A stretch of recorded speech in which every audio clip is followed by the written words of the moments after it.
Thank you, Honorable Speaker. We consider the 2024-25 annual report of the Portfolio Committee for Community Safety, an assessment not only of departmental performance, but of the lived reality of millions of Gauteng residents who face crime daily. As the economic hub of South Africa, Gauteng cannot afford a deteriorating safety environment. Safe communities remain the foundation of investment, growth, and human dignity.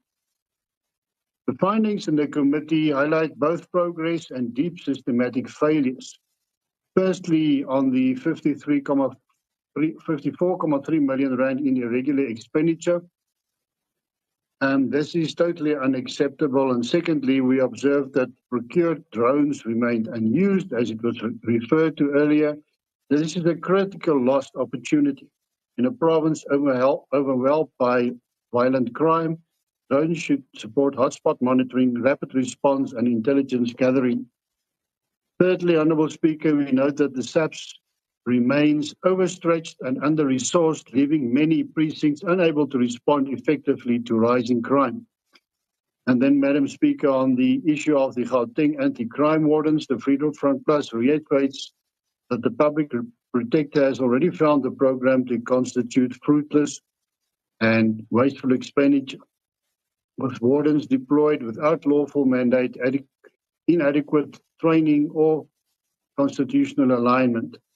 Instead, the Freedom Front Plus already submitted a proposal to the Honourable Premier and the Portfolio Committee to explore the possibility of a Gauteng Community Safety Support Bill, a provincial framework that is constitutionally compliant, transparent, and properly regulated. Such a bill would enable the establishment of a professionalized provincial community safety support service operating within clear legal parameters, with defined training standards, oversight mechanisms, and integration with SAPS and municipal law enforcement.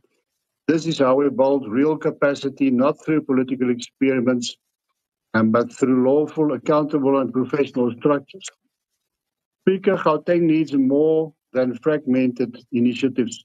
We need a coherent, intelligence-driven provincial safety framework that aligns SAP's provincial capabilities, technology, and community structures into one system. The Freedom Front Plus believes this can only be achieved through lawful, professionalized, and accountable safety support mechanisms. The people of Gauteng deserve safety, certainty, and dignity. This annual report shows how far we must go and what must be done to get there. I thank you, Honourable Speaker.